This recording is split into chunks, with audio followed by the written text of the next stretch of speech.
हन्ताडं नमो सिद्धाडं नमो आयर्याडं नमो वज्रायाडं नमो लोये सवसाहूडं। पंच परमेष्टि भगवान की जय हो। संत श्रोमणी आचार्य भगवान गुरुदेव श्री विद्यासागर जी महाराज की जय हो। पूज्य आचार्य श्री समय सागर जी महाराज की जय हो। परम पूज्य निरापक श्रमण मुनि वीर सागर जी महाराज की, समस्त मुनि संघ की। आज वर्तमान का युग, इस युग में हर व्यक्ति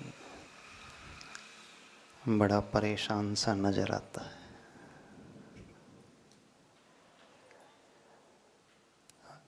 मानसिक रूप से भी परेशान है और शारीरिक रूप से भी उतना ही परेशान है, और आत्मिक रूप से तो है ही। बीमार वह बाहर से भी है और अंदर से भी है। शरीर में कई प्रकार की बीमारियों को लेकर के वह जी रहा है,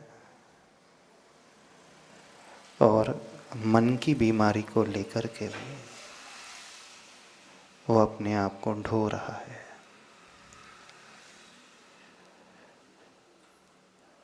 शरीर की कमजोरी को लेकर के वो जी रहा है, और मन की कमजोरी से वो एक प्रकार से अपना समय काट रहा है। जीने वाले तो बहुत सारे होते हैं, ये भव को पा जाते हैं, मनुष्य के रूप में, इस पर्याय के रूप में जन्म ले लेते हैं। माता पिता के माध्यम से उन्हें शरीर मिल जाता है। जैसे ही जन्म होता है, जन्म के बाद की यात्रा, बालक अवस्था की यात्रा, वो यात्रा बड़ी अच्छी होती है। उस अवस्था में ना वो अंदर से बीमार रहता है, ना बाहर से बीमार रहता है। मन से भी स्वस्थ और तन से भी स्वस्थ रहता है। लेकिन जैसे जैसे उम्र बढ़ती है, शरीर भी बढ़ता है, और मन में उठने वाली भावनाएं भी, कषायें भी, टेंशन भी इसका बहुत बढ़ते चला जाता है। बाल्यावस्था में वो बड़ा सरल रहता है, बाहर और भीतर एक जैसा उसका मन, जो विचार आते हैं वही विचार उसके शब्दों का रूप ले लेते हैं, और वही उसकी एक्टिविटी में वो झलकने लगता है। प्रारंभिक दशा में मन, वचन और काय की यात्रा बड़ी सरल होती है। तीनों ही योगों का जो प्रयोग होता है अलाइन होकर के चलता है। लेकिन जैसे जैसे उसका शरीर बढ़ता है या आयु बढ़ती है, तो क्या मन भी बढ़ता है? हाँ, भावों में वो बहुत कुछ चेंजेस आने लगते हैं। उसकी बॉडी में फिजिकल चेंजेस आने लगते हैं, हार्मोनल चेंजेस आने लगते हैं, और कौन से चेंजेस आने लगते हैं? इमोशनल चेंजेस भी आने लगते हैं, आते हैं। समय के साथ साथ वो अपने मस्तिष्क का, ब्रेन का प्रयोग भी बहुत अधिक करने लगता है। वैसे देखा जाए तो बाल्यावस्था में अपने ब्रेन का प्रयोग सबसे ज़्यादा, यूटिलाइजेशन सबसे अधिक करता है। पर उम्र के साथ साथ उसे ऐसा प्रतीत होता है कि मैं अपने ब्रेन का बहुत उपयोग कर रहा हूँ, पर वह अपने ब्रेन का सही दिशा में प्रयोग न करके विपरीत दिशा में ही ज़्यादा प्रयोग करता है। अपने मस्तिष्क से जो सोच वो पैदा करता है, जिन विचारों को वो उत्पन्न करता है,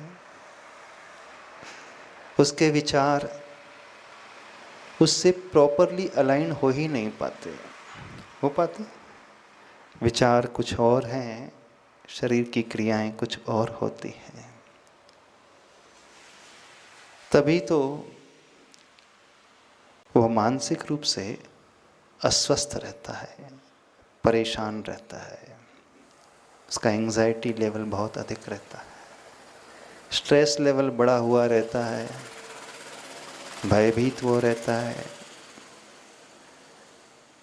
है ना, डरा हुआ सा, हमेशा सोच विचारों में ही उलझा हुआ, हमेशा चिंतित ही, क्रिस्टल क्लियर वो रह ही नहीं पाता, बड़ी लंबी चौड़ी प्लानिंग ही बनाते रहता है, ना जाने क्या क्या वो सोचते रहता है। लेकिन बाल्यावस्था में कैसा रहता है? ब्रेन तो उसका उस समय भी रहता है और ब्रेन का विकास होता है, उसका साइज भी बढ़ता है, वेट भी बढ़ता है ना।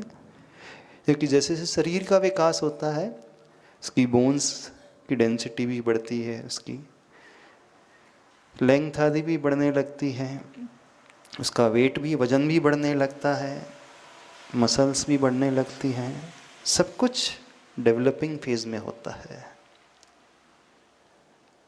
पर ऐसा क्यों होता है? जब उसका ब्रेन का साइज बड़ा छोटा रहता है बाल्यावस्था में, उसके सारे विचार, इमोशंस प्रॉपरली अलाइन रहते हैं।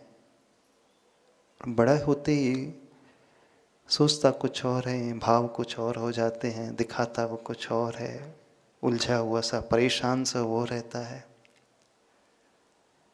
आखिर ऐसा क्यों होता है? आखिर हमें क्या करना चाहिए? अपने साथ कौन सा प्रयोग करना चाहिए कि जैसे जैसे हमारी उम्र बढ़े, हमारा शरीर बढ़े, हम उस बालक की भांति ही अपनी विचारधारा को एकदम क्रिस्टल क्लियर बना करके रखें। हमारा स्ट्रेस लेवल, हमारा चिंता का वो भाव एकदम निचली अवस्था में रहे। क्या जिम्मेदारी आने के साथ साथ उसकी चिंता भी बढ़ जाती है? ऐसा होता है। उम्र के साथ साथ क्या उसकी एक्सपेक्टेशन बढ़ने लगती है? ऐसा होता है। उम्र के साथ साथ वो सारा का सारा श्रम भी, फिजिकल एक्टिविटी भी अधिक करने लगता है कि समय के साथ साथ उसकी डिज़ायर्स बढ़ने लगती है। आखिर क्या है? रूट कॉज क्या है? मूल कारण क्या है? क्यों वो मानसिक रूप से बीमार रहता है? और हम उनकी बात कर रहे हैं जो पढ़े लिखे हैं, सब कुछ समझते हैं, जानते हैं। और जो पढ़े लिखे ज़्यादा नहीं होते हैं वो मानसिक रूप से बीमार नहीं रहते ज़्यादा। जितने भी लेबर क्लास होते हैं, डेली वेजेस वाले होते हैं, हैंड टू माउथ होते हैं, वो कभी डिप्रेशन की ओर जाते ही नहीं जाते ना उनका मानसिक स्वास्थ्य बिगड़ता है और ना ही उन्हें शारीरिक बीमारियां होती है। शुगर की बीमारी नहीं होती है, कोलेस्ट्रॉल की समस्या उन्हें नहीं आती है, बीपी की समस्या उन्हें नहीं होती है, टेंशन नहीं होता है।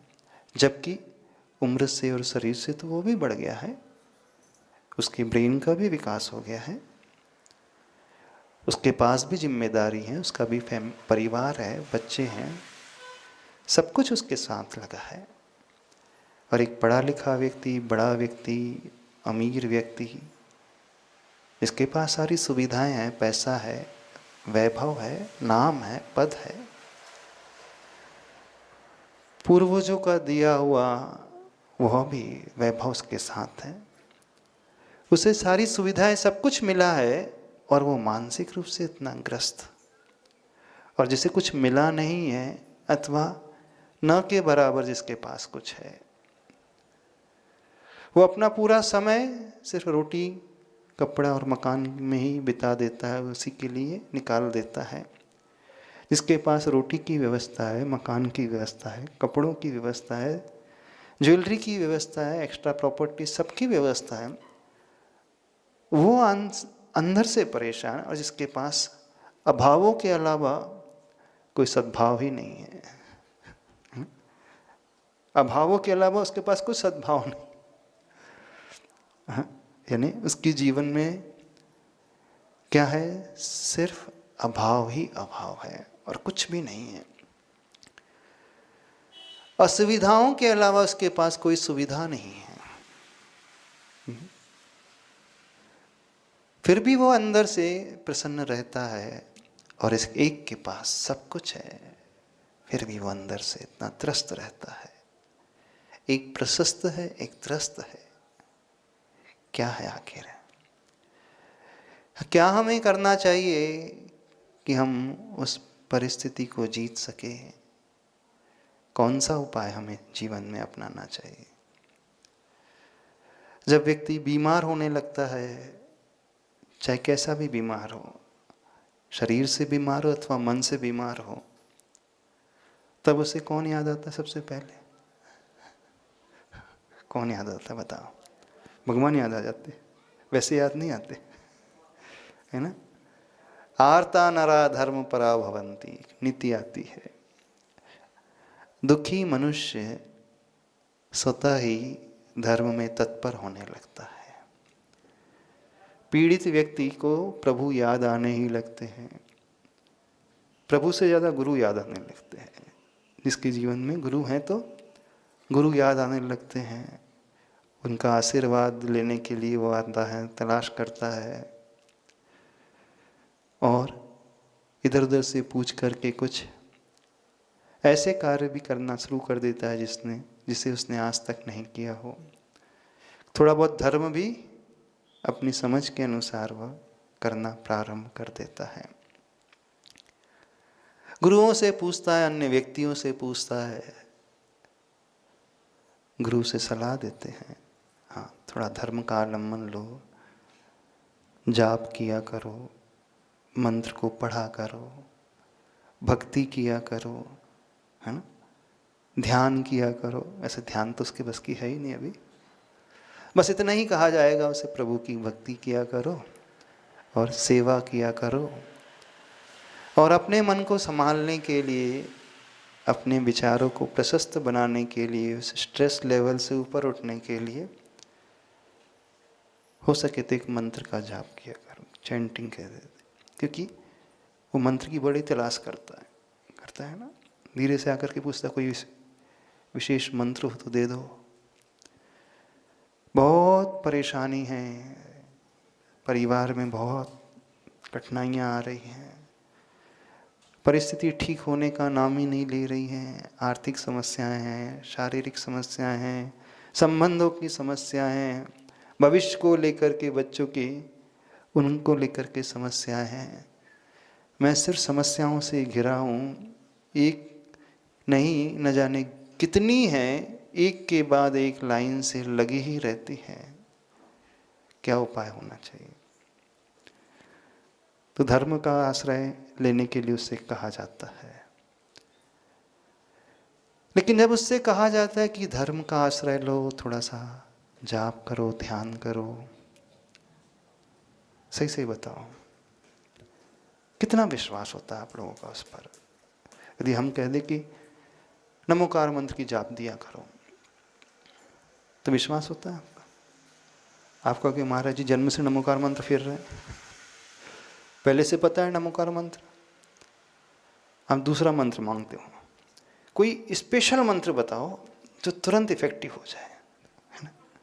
क्योंकि नमोकार मंत्र तो आपको जन्म से मिला है, जैन कुल में पैदा हुए हो अथवा जिस कुल में पैदा हुए हो, तो एक मंत्र आपको शुरू से मिल ही गया है, तो उस पर विश्वास बैठता ही नहीं। इसलिए नहीं बैठता कि आप कहते हो कि हम तो रोज एक जाप देते ही, एक माला फेरते ही है।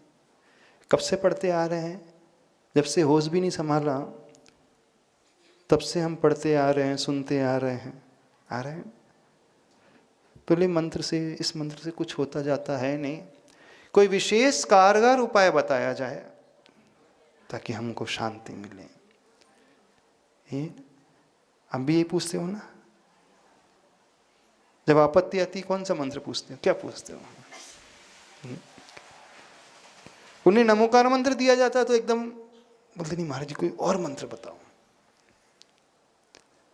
गुरु कहते हैं नहीं, मंत्र के जाप से, भक्ति से, अच्छे कार्य से, करुणा के भाव से, दान आदि से आपको बड़ा लाभ होगा। आपके कर्म जो हैं सुधर जाएंगे, परेशानी दूर हो जाएंगी।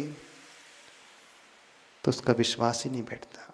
इसलिए नहीं बैठता कि बोले अभिषेक मैं करता हूँ, जाप मैं देता हूँ, दान भी मैं देते आ ही रहा हूँ,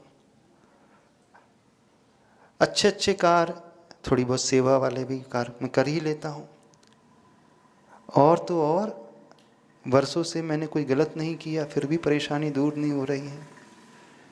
तो ऐसा कारगर रास्ता बताया जाए जिससे सब कुछ दूर हो जाए, समस्याएं समाधान होना चाहिए। उसका विश्वास नहीं होता। आप लोगों का भी विश्वास इतना नहीं होगा क्योंकि आपके दिन नहीं बदल रहे ना। गुरु की बात पर भी विश्वास नहीं आता। शास्त्र पढ़ते हो, जिनवाणी में लिखा है, अब पढ़ तो लेते हैं और जिनवाणी पढ़ करके कुछ कर भी लेते हैं, पर वो भाव पैदा नहीं होता है, वो श्रद्धा का भाव जो होना चाहिए। इसलिए नहीं होता है कि कुछ चमत्कार हमारे जीवन में दिख नहीं रहा, तो टेंशन वैसा बना है, उससे कैसे ऊपर उठे जाए। तो क्या किया जाना चाहिए? तो आपको कौन सा रास्ता बताया जाना चाहिए? हाँ, यदि कोई डॉक्टर बोले तो बताओ, स्वीकार कर लोगे? डॉक्टर कहे तो हाँ मान लेंगे। आज के ज़माने में जब तक वो प्रूफ नहीं देखता है, आप तो बताओ, कोई टेस्टिमोनियल बताओ, उसने नमोकार मंत्र की जाप दी तो उसको फर्क पड़ा, आप तो वो बताओ पहले, तब मेरा विश्वास होगा। लेकिन शास्त्रों में भले ही लिखा है, बोले वो चौथे काल की बात थी, हजारों वर्ष लाखों वर्ष बीत गए, बोले हम तो पंचम काल में रह रहे, अभी रह रहे हैं। बोले उस समय की बात अलग थी, वहाँ हो जाते थे चमत्कार, बोले अभी कुछ नहीं दिख रहा।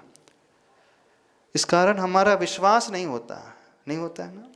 भले ही करते सभी हैं, ऐसा नहीं कि कोई करते नहीं होंगे, धर्म भी करते, मंत्र की जाप भी करते हैं, इसलिए करते हैं कि अब कोई रास्ता नजर नहीं आता, ठीक है कर लो कह रहे हैं, पर वो श्रद्धा का भाव लाए बिना सब करते हैं। तो कैसे श्रद्धा पैदा होगी आप लोगों की, बताओ? जब हाथ में रख करके दिखाया जाएगा तभी पैदा होगी, ऐसा, अन्यथा नहीं पैदा होगी। क्योंकि पढ़ा लिखा वर्ग है आज का, बहुत ज़्यादा क्यूरियोसिटी उसे होती है, वो आर्ग्यू करता है, वो ऐसे ही विश्वास नहीं करता जब तक वो देखता नहीं है, आज के विज्ञान को स्वीकारता नहीं, और विज्ञान भी नहीं स्वीकारता। जब तक वो रिसर्च से प्रूव नहीं करेगा तब तक उसका फेथ उस पर आता ही नहीं। बोला हमने रिसर्च करके प्रूव कर दिया है तो हाँ अब विश्वास हो रहा है, तो बहुत अच्छे से मान लोगे। एक डॉक्टर आपसे कहे, एक साइंटिस्ट आपसे कहे कि इस मंत्र की जाप से हमारे ब्रेन में ये चेंजेस आते हैं, तो आप अच्छे से मान लोगे हाँ हाँ हाँ। वो दिखाते हैं कंप्यूटर स्क्रीन में, देखो ये चेंजेस आ रहे हैं, हमारी वेव पैटर्न ऐसी हो रही है, पहले की वेव पैटर्न ऐसी थी। एक डॉक्टर पूरा स्क्रीन में दिखाता है, हाँ तो अच्छे से विश्वास होता है। खैर उसको हम नकार नहीं रहे, पर होता है। तो आज का व्यक्ति क्या चाहता है, धर्म की बात को, मंत्रों की बात को, अथवा अपने परिणामों को सुधारने के लिए हमें कोई ऐसा टूल दिया जाना चाहिए जिससे हम देख सकें हाँ क्या क्या चेंजेस आ रहे हैं, हाँ अब हमारा विश्वास होगा, तो फिर हम उसे अच्छे से कर पाएंगे, है ना। तो आज उसी बात को आपके सामने रखते हैं कि कैसे ये मंत्र आदि का प्रभाव हमारे ब्रेन पर पड़ता है, हमारे ब्रेन वेव पैटर्न पर पड़ता है, हमारे माइंड पर, मन पर पड़ता है, हमारे इमोशंस पे पड़ता है, हमारे शरीर पर पड़ता है। उसी को लेकर के आज आपके सामने कुछ विषय रखते हैं। इससे आपकी श्रद्धा मजबूत हो जाएगी। आचार्यों ने कहा भी है, श्रद्धा को मजबूत बनाने के लिए युक्ति और आगम और तर्क, इन सब का आलम्बन लेना चाहिए। क्योंकि अलग अलग प्रकार के सम्यक दृष्टि जीव होते हैं। एक आज्ञा प्रधान सम्यक दृष्टि जीव होता है, गुरु ने कहा उसकी श्रद्धा मजबूत हो जाती है, कहा तो मान लिया। लेकिन एक मार्ग सम्यक दर्शन होता है, वो मार्ग पे चलते हुए लोगों को देखता है, और एक जो है उस प्रकार के टेस्टिमोनियल को देखता है तो उसका विश्वास होता है, इसने किया, इसका इफेक्ट इस पर ये दिखा तो अब मैं मान लूँगा। तो अलग अलग प्रकार के भंग बनते हैं सम्यक दर्शन की उत्पत्ति में भी।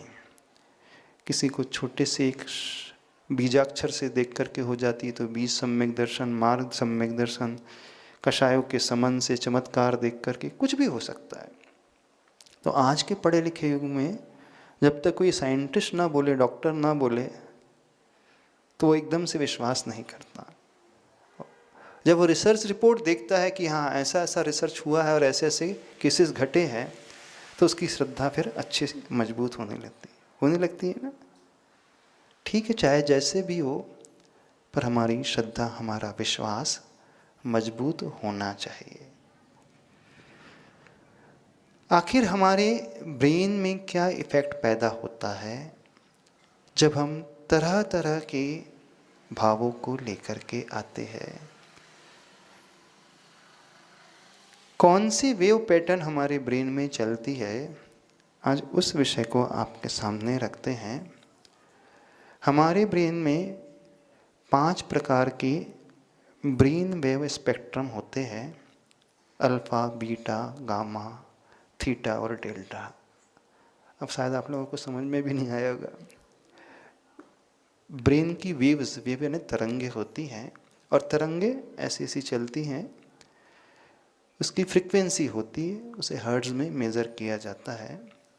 एक रेजिस्टेंस होता है तो कम स्पीड से चलती है, रेजिस्टेंस जिसका कम होता है तो तीव्र स्पीड से चलती हैं। तो जब हम कुछ ऐसा सोचते हैं अथवा जब हम रिलैक्स होते हैं, तब हमारे ब्रेन व्यू का पैटर्न क्या रहता है?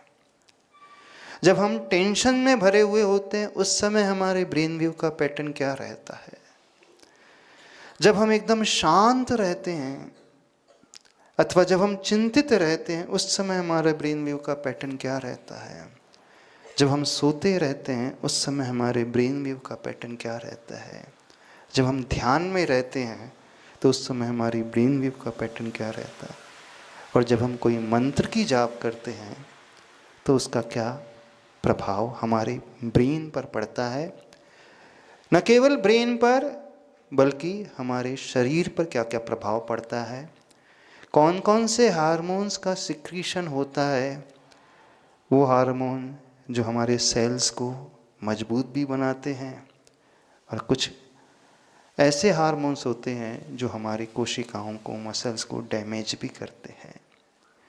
कुछ हार्मोन्स होते हैं हमारी बॉडी में जो हमारे स्ट्रेस लेवल को बढ़ाते हैं, एंजाइटी को बढ़ाते हैं। कुछ हार्मोन्स हमारी बॉडी में ऐसे निकलते हैं जो हमारे भीतर प्रेम का भाव बढ़ाते हैं, वात्सल्य का भाव बढ़ाते हैं, हमें एकदम शांत कर देते हैं। कुछ हार्मोन्स ऐसे होते हैं जो हमारी एंजाइटी लेवल को बढ़ाते हैं।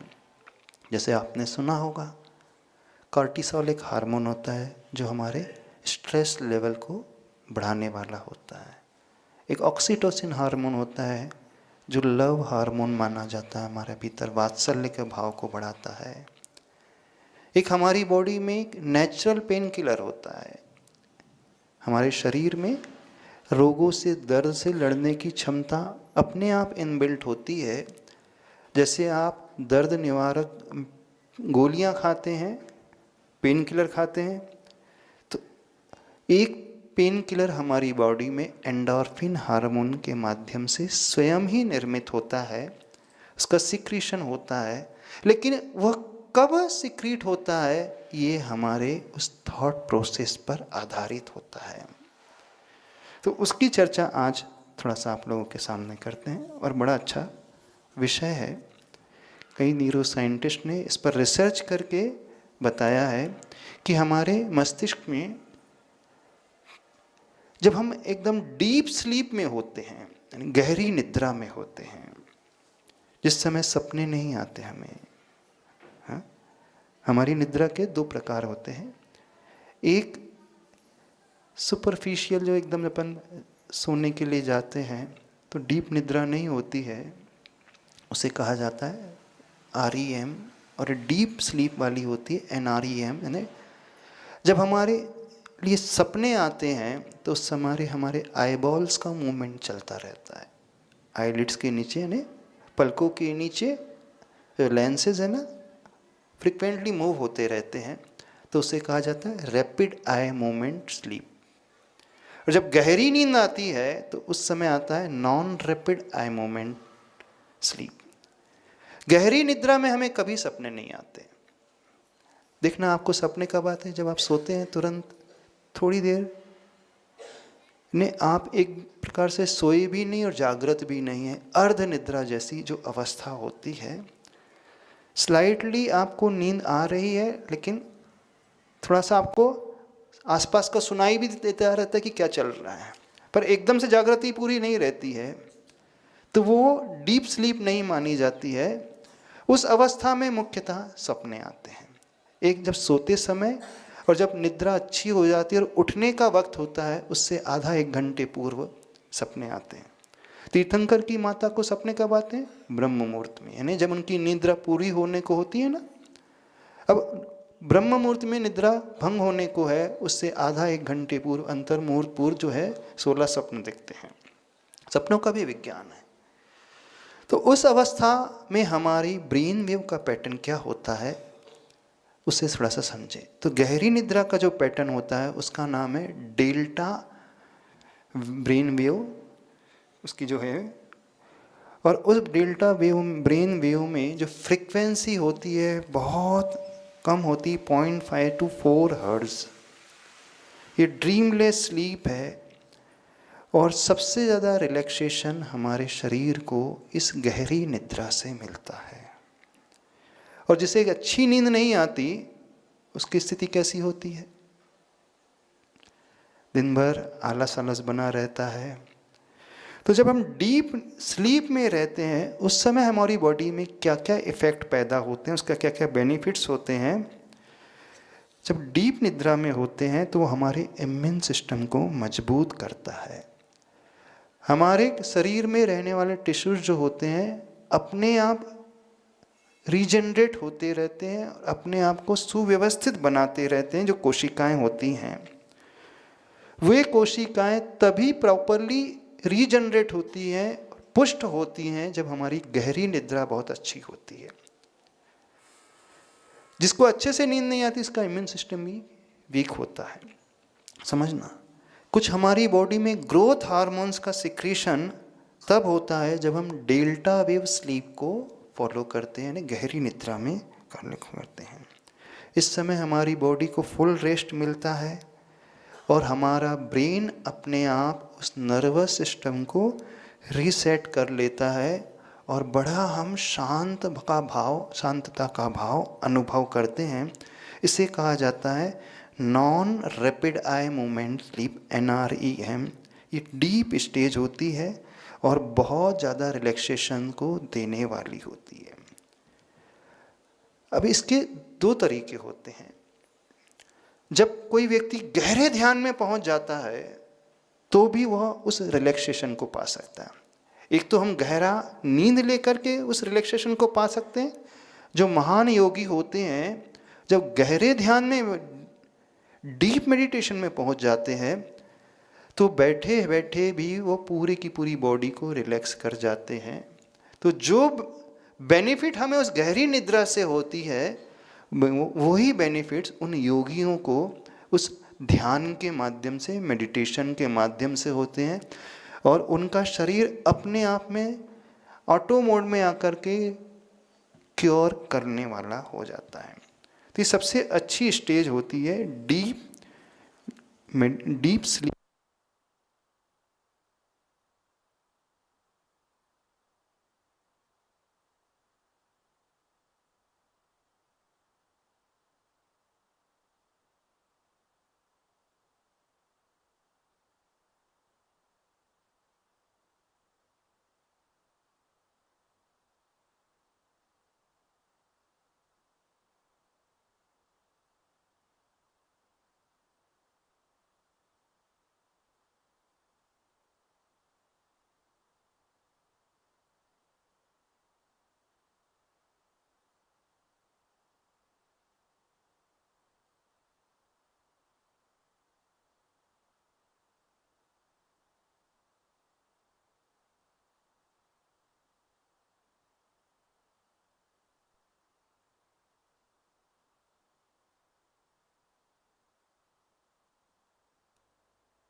ओम, क्या कह रहे थे? हमारी बात समझ में आ रही है आपको? थोड़ा साइंटिफिक तरीके से बात रखने की कोशिश कर रहे हैं। तो डेल्टा वेव पैटर्न जो होता है गहरी निद्रा वाला, उसकी जो फ्रीक्वेंसी होती है 0.5 to 4 हर्ट्ज। सेकेंड होती है थीटा वेव्स, उसकी फ्रीक्वेंसी होती है 4 to 7 हर्ट्ज। ये लाइट स्लीप वाली स्थिति होती है ना, जब आप बिस्तर पे जाते हो, इनिशियल स्टेज में जब आप सोने की कोशिश करते हो, नींद पूरी आई भी नहीं लेकिन आप पूरे जगे भी नहीं हो, बीच की जो स्टेज होती है यहाँ पर भी रिलैक्सेशन मिलता है, और इसका लाभ बहुत अच्छे से शरीर को भी होता है। इसका बेनिफिट क्या है? हमारी मेमोरी पावर को बढ़ाने वाला होता है, हमारे इमोशनल कनेक्शंस को जोड़ने वाला होता है, और यहाँ बॉडी को एक प्रकार से आराम मिलता है। तीसरा वेव पैटर्न आता है अल्फ़ा वेव पैटर्न, उसकी फ्रिक्वेंसी होती है 8 to 12 हर्ट्ज। ये स्टेज सबसे अच्छी स्टेज मानी जाती है जब हम जागृत होकर के ध्यान की अवस्था में प्रवेश करते हैं। जो व्यक्ति अपने स्ट्रेस को कम करना चाहता है, एंजाइटी को घटाना चाहता है, उसे इस स्टेज में अपनी ब्रेन वेव्स को लाना पड़ता है। चौथी स्टेज होती है बीटा वेव वाली, उसकी फ्रिक्वेंसी होती है 13 to 20 हर्ट्ज। अब ये स्टेज थोड़ी सी खतरनाक स्टेज होती है। यहीं पर ओवर थिंकिंग जैसी घटनाएं, नेगेटिव थिंकिंग जैसी घटनाएं, व्यक्ति एंजाइटी से परेशान, टेंशन से भरा हुआ, जितने भी लोग मानसिक रूप से बीमार रहते हैं, अस्वस्थ रहते हैं, वो बीटा वेव्स वाली रेंज में आने वाले होते हैं। कब होता है? जब स्ट्रेसफुल सिचुएशन आपको फेस करना पड़ता है, फैमिली में कुछ ऐसे मैटर हो जाए, फाइनेंशियल मैटर आपकी लाइफ में आने लगे, अथवा कोई शारीरिक बीमारी आपको होने लगी, अथवा कोई स्टडी का बहुत प्रेशर है, एग्ज़ाम का प्रेशर है, वर्क प्रेशर बहुत अधिक रहता है, आपको डेडलाइन दी गई है, टारगेट मीट करना है, समय कम है, तो बहुत ज़्यादा स्ट्रेसफुल हो जाते हैं, तनाव से आप भर जाते हैं। यहाँ एक्टिव तो होता है व्यक्ति, लेकिन तनावग्रस्त होता है, बहुत परेशान होता है। तो इस अवस्था में जब हाई बीटा फ्रिक्वेंसी यानी अराउंड 25-30 हर्ट्ज में पहुंचता है, तो एंजाइटी के इंडिकेशन होते हैं। लेकिन जब इनिशियल स्टेज में होता है तो वह स्ट्रेस पॉजिटिव स्ट्रेस कहलाता है, वह तो अच्छा हेल्दी स्ट्रेस होता है, वहाँ आपको प्रेरणा मिलती है, हमें एक्टिवली कार्य करना है।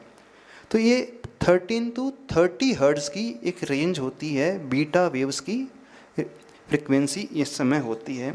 और एक होती है सबसे लास्ट मोस्ट गामा वेव्स, जो 30 से 120 हर्ट्ज तक होती है। ये पीक कॉग्निटिव फंक्शनिंग लेवल होती है। ये हमारे डायरेक्ट मेमोरी को रिकॉल करने वाली होती है, चेतना को जागृत करने वाली होती है, और हमारे ब्रेन में एक प्रकार से न्यूरोप्लास्टिसिटी और कॉम्प्लेक्स कॉग्निटिव टास्क को कराने वाली होती है। यानी जब बहुत ज़्यादा व्यक्ति एक्स्ट्रा एक्टिवनेस अपने भीतर लेकर के आ जाता है। देखना, तो ये 5 प्रकार की ब्रेन वेव्स का स्पेक्ट्रम हमारे मस्तिष्क में हमेशा चलते रहता है। अब किस किस अवस्था में ये पैटर्न होता है, तो जो हमेशा निद्रा से परेशान रहते हैं, यानी निद्रा जिन्हें नहीं आती है, नींद की गोलियां उन्हें लेनी पड़ती है, तो वे व्यक्ति होते हैं बीटा वेव पैटर्न्स में आने वाले होते हैं। लेकिन अब बीटा से हमें थीटा और अल्फा रेंज में आना है। बीटा में समझ रहे हो, जहाँ फ्रिक्वेंसी अधिक है 13 से लेकर 30 हर्ट्ज तक, और अल्फा वाली होती है 7-8 से लेकर 12 हर्ट्ज तक। वो बड़ी पीसफुल होती है। यहाँ हम सोए नहीं हैं, लेकिन हम पूर्ण रिलैक्स, शांत, जागृत हैं। ये बड़ी अच्छी स्टेज होती है, पर पूरा व्यक्ति अलर्ट होता है, और यहाँ पे आकर के उसका स्ट्रेस जो है रिड्यूस होने लगता है, और वह क्रिएटिव होने के लिए अपने आप को रिचार्ज इस अल्फा वेव पैटर्न में आकर के कर देने वाला होता है। तो हमें क्या करना चाहिए ताकि हम उस बीटा वेव पैटर्न से अल्फा और थीटा वेव पैटर्न में आए? तो ये है सॉल्यूशन की बात, समाधान की बात। तो उसका इलाज होता है। और यदि कुछ आपको नहीं आता है, जब आप शांति से बैठ कर के सिर्फ आँख भी बंद कर रहे हुए हैं, तो हमारा स्ट्रेस लेवल जो है रिड्यूस होने लगता है, घटने लगता है। अथवा इस समय सबसे ज़्यादा काम में आता है हमारे लिए वह मेडिटेशन अथवा मंत्र की चैंटिंग, मंत्र की जाप। अब देखना, कई रिसर्च हुए हैं, उस रिसर्च के माध्यम से सिद्ध किया गया है, जो व्यक्ति चैंटिंग करता है, यानी मंत्र का उच्चारण करता है, कौन से मंत्र का? जिस मंत्र के ऊपर आपका गहरा श्रद्धान है।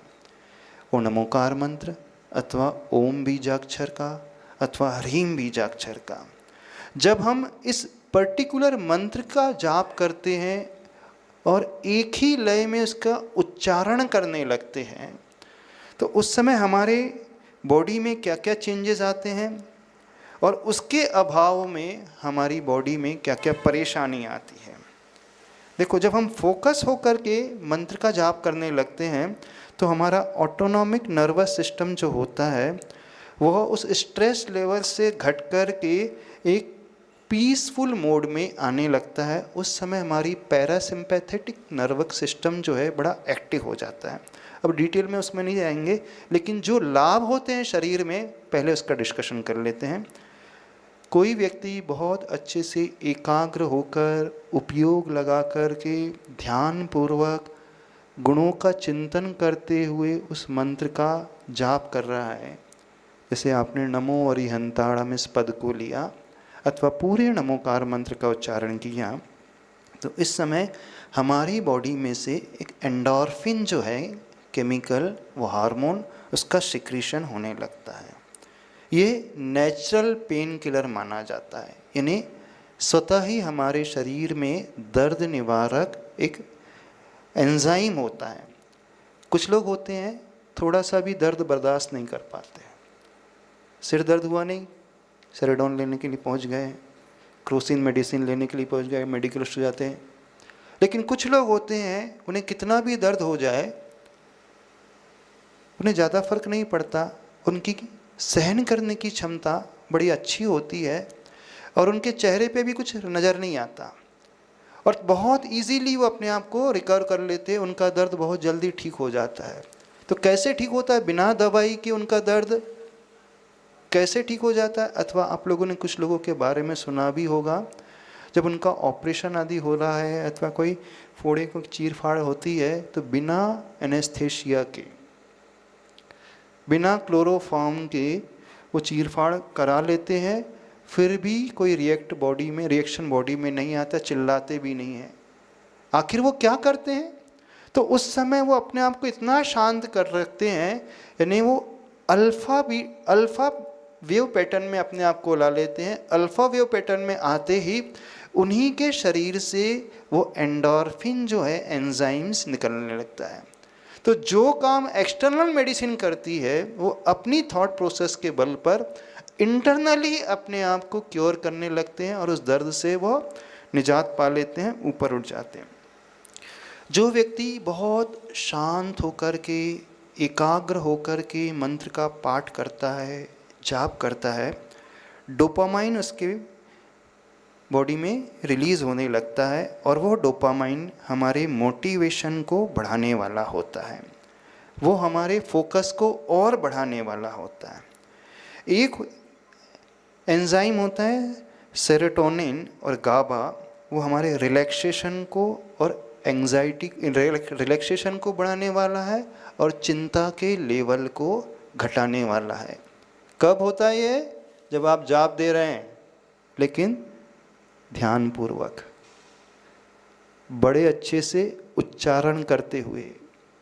ये तो भी उच्चारण की बात, चैंटिंग की बात है।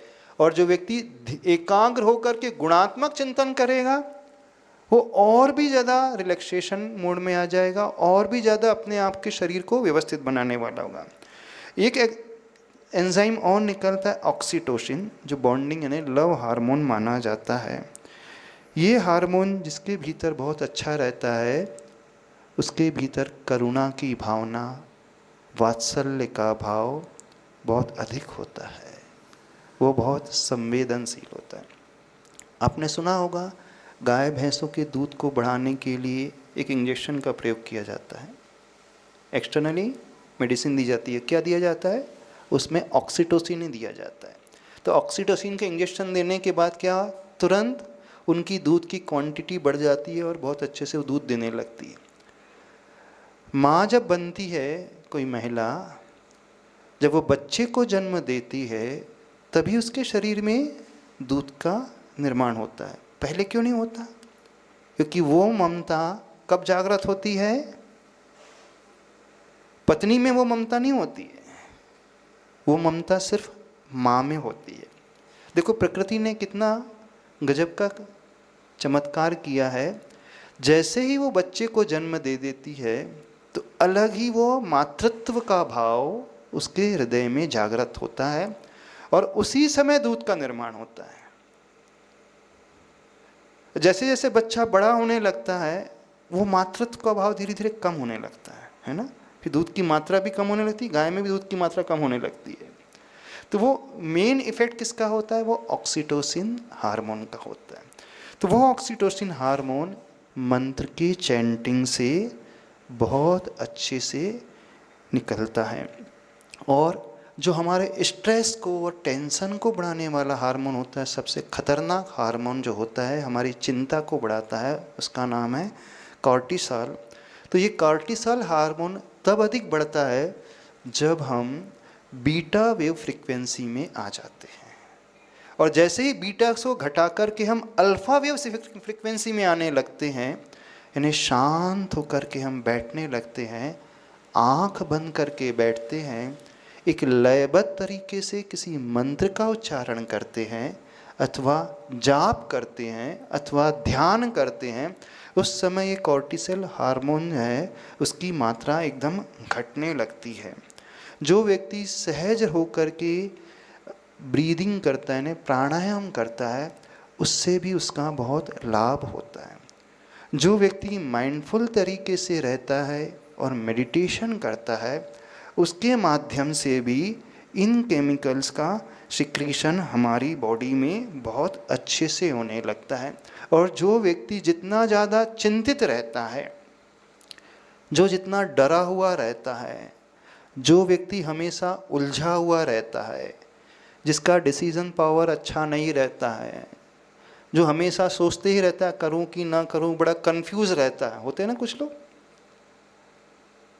इन्हें फोकस नहीं रह पाते, उनका कंसंट्रेशन लेवल कम रहता है, जिनका आत्मविश्वास कमजोर होता है, ऐसे व्यक्तियों में वो कॉर्टिसोल हार्मोन की मात्रा अधिक होती है और उसका ब्रेन जो है उस थीटा पैटर्न को ना अपना करके बीटा ब्रेन वेव पैटर्न को अपनाता है, यानी 13 हर्ट्ज से लेकर 30 हर्ट्ज तक उसकी जो फ्रीक्वेंसी होती है। तो अब हम क्या कर सकते हैं, कैसे उस टेंशन को, स्ट्रेस लेवल को घटाएं, तो उसका एक उपाय धार्मिक दृष्टिकोण से हम बता रहे हैं। हम एक मंत्र विशेष का जाप बहुत अच्छे से करें। जब इन केमिकल्स का सिक्रीशन होता है, इन हार्मोन्स का सिक्रीशन होता है, तो उसका और शरीर में क्या क्या लाभ होता है, तो उसका ब्लड प्रेशर बहुत कंट्रोल होता है। फॉर एग्जाम्पल, यदि हम ओम का ही उच्चारण बड़े अच्छे से कर रहे हैं, गहरी सांस लेकर के सिर्फ ओम बोल रहे हैं, तो ओम के उच्चारण मात्र से लगातार ओम का उच्चारण करते रहेंगे तो हमारा ब्लड प्रेशर कंट्रोल होने लगता है। डायबिटिक जो है, जो पेशेंट है, उनके डायबिटीज़ कंट्रोल होने लगता है, उसके लंग्स की कैपेसिटी बढ़ने लगती है, उसके डाइजेस्टिव सिस्टम जो है प्रॉपर होने लगता है, बॉडी का इम्यून सिस्टम जो है मजबूत होने लगता है और वह अल्फा वेव पैटर्न में आने लगता है, यानी वो पूर्ण अलर्ट मोड में रहता है, पूर्ण जागृत है, वो कभी हाइपर नहीं होता है। निमित्त कैसे भी मिल जाए, प्रतिकूल निमित्तों को मिलते हुए भी वो अपना कंट्रोल अपने ऊपर रखने वाला होता है। तो ये जो है एक अभ्यास से, कौन से अभ्यास से, मंत्र के उच्चारण से, मंत्र के जाप से, उसके चैंटिंग करने से होता है। ये रिसर्च कई न्यूरोलॉजिस्ट ने सिद्ध किया है कि आप ओम का जाप कर रहे हों अथवा नमो अरिहंताणम एक ही पद का अथवा पूरे नमोकार मंत्र का जाप रेगुलरली करते हो, तो जितना अधिक रेगुलरली आप करते चले जाओगे उतना ही रिलैक्सेशन हमारी बॉडी में आता चला जाएगा, उतना ही हमारे ब्रेन के जो न्यूरॉन्स हैं वे अपने आप को प्रॉपरली मैनेज कर ले लगते हैं, अपने आप को रिसेट करने लगते हैं और अपने आप को पुष्ट बनाने लगते हैं। ये खुद ही बॉडी हमारी अपने आप करती है, लेकिन तब करती है जब हम बड़े पीसफुल और शांत रहते हैं, हम रिएक्ट नहीं करते। यानी जो व्यक्ति क्रोध आदि नहीं करता है, जो चिंता आदि नहीं करता है, जो वर्तमान में जीता है, हर हाल में आनंद से रहता है, विशेषकर उन लोगों के साथ ये लाभ देखने के लिए मिलता है। इस ओम के अथवा किसी मंत्र विशेष के जाप से हमारा वोकल कार्ड भी बहुत अच्छा हो जाता है। तो ये मंत्र हमारे लिए एक्टिवेट कर देता है पैरासिम्पैथेटिक सिस्टम को, यानी एक नर्व होती है हमारी बॉडी में, सबसे बड़ी नर्व होती है जिसे कहा जाता है वेगस नर्व। ये प्रॉपरली एक्टिवेट हो जाए तो हमारी बॉडी को भी स्वस्थ रखती है, हमारे ब्रेन को भी तंदुरुस्त रखती है और मन को भी शांत रखती है और हमें चिंता आदि से भी बहुत दूर रखती है। तो ये एक्टिवेट कैसी होती है, जब हम प्राणायाम करते हैं, जब हम ध्यान करते हैं, जब हम सनलाइट के एक्सपोजर में आने लगते हैं, सूर्य किरणों के एक्सपोजर में आ जाते हैं, जब हम प्रॉपरली डीप ब्रीदिंग करते हैं, जब हम एकदम प्रकृति में आकर के सिर्फ प्रकृति को देखने लगते हैं, अपनी पूरी बॉडी को रिलैक्स करने लगते हैं, तो और जब हम ओम का अथवा किसी मंत्र विशेष का चैंटिंग करते हैं अथवा हमिंग कर रहे हैं अथवा धीरे ही अंदर उसे गुनगुनाते हैं एक लयबद्ध तरीके से, तो इस समय ऐसी एक्टिविटी करने से ये हमें लाभ होते हैं। तो हमारा मेंटल हेल्थ के लाभ होगा, फिजिकल फिटनेस का लाभ होगा, डाइजेशन का लाभ होगा और स्ट्रेस रिडक्शन का लाभ होगा और सबसे बड़ी बात, हम आनंद में रहेंगे। समझ में आ रहा है, नहीं समझ में आ रहा है? तो जाप कैसे देना, अब अच्छे श्रद्धा भाव से। अब धर्म के हिसाब से जब हम जाप देते हैं तो हमारे कर्मों की निर्जरा होती है, उससे हमारा आत्मिक स्वास्थ्य का लाभ होता है।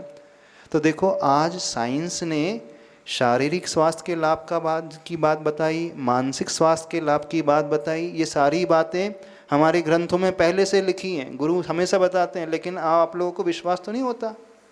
तो इन रिसर्चर्स को देख करके, इन रिपोर्ट्स को देख करके, अब कोई न्यूरो साइंटिस्ट बोलेगा ना तब आप अच्छे से करोगे,